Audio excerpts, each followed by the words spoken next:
Hello guys, ఇవాళ మనం C++ standard template లైబ్రరీలో సెట్స్ కాన్సెప్ట్లో మిగిలిపోయిన ఫంక్షన్స్ని చూడబోతున్నాం. ఒకవేళ మీరు కనుక ఫస్ట్ పార్ట్ చూడకపోతే link is in the description. Employees function. మనం ఏదైనా ఆబ్జెక్ట్ని సెట్లోకి ఇన్సర్ట్ చేయాలంటే రెండు ఫంక్షన్స్ యూస్ చేస్తాం. ఒకటి ఎంప్లాయ్స్ ఫంక్షన్, ఇంకోటి ఇన్సర్ట్ ఫంక్షన్. కానీ ఈ రెండింటికి డిఫరెన్స్ ఏంటంటే ఆబ్జెక్ట్ని ఫస్ట్ క్రియేట్ చేసిన తర్వాత మాత్రమే ఇన్సర్ట్ ఫంక్షన్లో ప్లేస్ చేయగలం.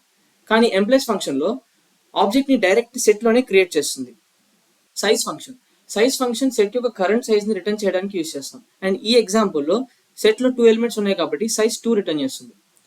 ఎంటీ ఫంక్షన్ సెట్ అనేది ఎంటీయా కాదా చెక్ చేయడానికి యూస్ చేస్తాం. ఇది బూల్ వాల్యూ రిటర్న్ చేస్తుంది, ఏదర్ 1 or 0. అండ్ ఈ కేసులో సెట్ ఎంటీ కాదు కాబట్టి 0 రిటర్న్ చేస్తుంది.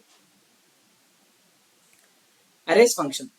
అరేస్ ఫంక్షన్ ఏదైనా పర్టికులర్ ఎలిమెంట్ని సెట్లో నుంచి రిమూవ్ చేయడానికి యూస్ చేస్తాం. అండ్ ఈ కేసులో అరేస్ ఆఫ్ 10 అంటే 10 అనే ఎలిమెంట్ సెట్లో నుంచి రిమూవ్ అయిపోతుంది. అండ్ క్లియర్ ఫంక్షన్ సెట్ మొత్తాన్ని ఎంటీ చేయడానికి యూస్ చేస్తాం. ఈ ఫంక్షన్స్ మీద మీకు ఎలాంటి డౌట్స్ ఉన్నా let's discuss in the comments.